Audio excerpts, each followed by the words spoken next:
Hey, my name is Christian Allen. Today I'm going to be talking about interpersonal influence, mainly some compliance gaining strategies.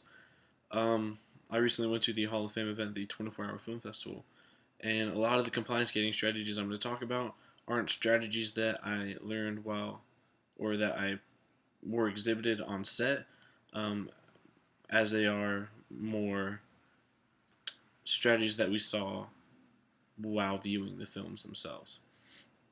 The first strategy I'm going to talk about is authority.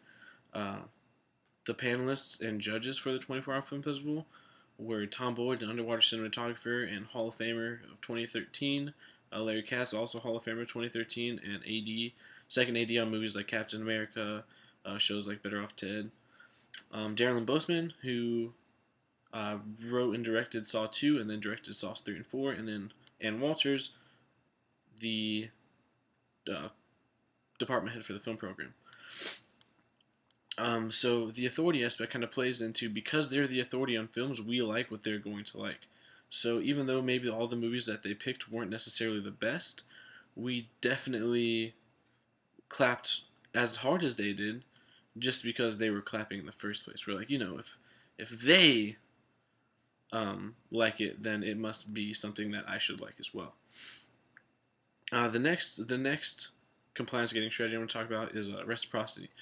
Different groups submitted different films, and if I, as a group member, saw another group and another member of that group clapping for my film, I felt obligated to make sure that I clapped for them as well, just as loud, if not harder, to kind of show them like, yeah, I know that you respect us, but we respect you a little bit more.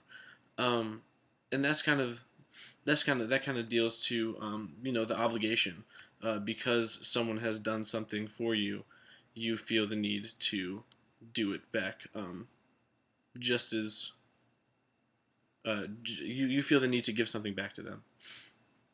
And then the last one, the last the last compliance getting strategy I'm going to talk about is liking. The harder the rest of the crowd clapped, the more likely I was to clap. Um, Mostly because if the general audience showed that they liked the movie, then I felt, well, either I missed something or I need to be liking this movie. And that was evident, and I think that's evident in all crowd situations. But it was mostly evident in viewing those films, because I didn't necessarily like all the films, but because my peers around me liked them, I felt it was um, pivotal for me to like them as well.